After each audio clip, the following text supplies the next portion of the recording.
भारत सरकार ने स्पष्ट किया कि उसने किशनगंगा और रतले जल विद्युत परियोजनाओं से जुड़े तथाकथित कोर्ट ऑफ आर्बिट्रेशन के फैसले को पूरी तरह से खारिज कर दिया है। विदेश मंत्रालय ने कहा कि यह अदालत न केवल पूरी तरह से गैरकानूनी तरीके से बनाई गई है, बल्कि इसके तहत चल रही सभी कार्रवाइयां और उसके किसी भी फैसले की कोई वैधानिक मान्यता नहीं है।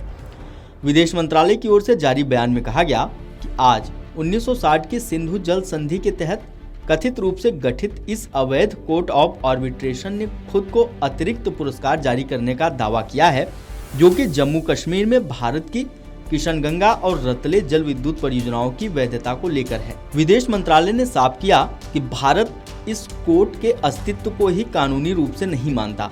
मंत्रालय के अनुसार इस कथित मध्यस्थता अदालत का गठन ही सिंधु जल संधि का गंभीर उल्लंघन है, इसलिए न केवल इसकी प्रक्रिया अवैध है, बल्कि इसके निर्णय भी अपने आप में अवैध और शून्य हैं।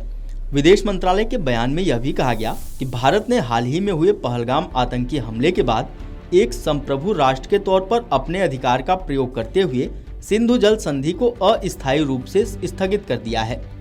जब तक पाकिस्तान सीमा पर आतंकवाद का स्पष्ट और स्थायी रूप से त्याग नहीं करता, तब तक भारत इस संधि से बंधा नहीं रहेगा। भारत ने इस फैसले को पाकिस्तान की दुनिया को गुमराह करने की एक और कोशिश बताया है।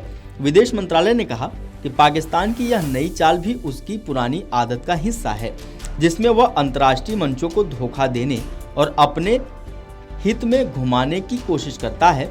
यह कथित कोर्ट ऑफ आर्बिट्रेशन पाकिस्तान की झूठ और चालबाजियों की लंबी परंपरा का एक और उदाहरण है। आपको बता दें कि साल 1960 में भारत और पाकिस्तान के बीच सिंधु जल संधि हुई थी, जो विश्व बैंक की मध्यस्थता में बनी थी। इसके तहत भारत और पाकिस्तान को अलग अलग नदियों पर अधिकार दिए गए थे। पाकिस्तान ने बार बार किशनगंगा और रतले परियोजनाओं पर आपत्ति जताई है और विवाद को कोर्ट ऑफ आर्बिट्रेशन में लाया गया। भारत का कहना है यह कोर्ट संधि की मूल प्रक्रियाओं को दरकिनार कर अवैध रूप से बनाई गई है और इसलिए भारत इसमें शामिल नहीं है। Video desk amarujala.com।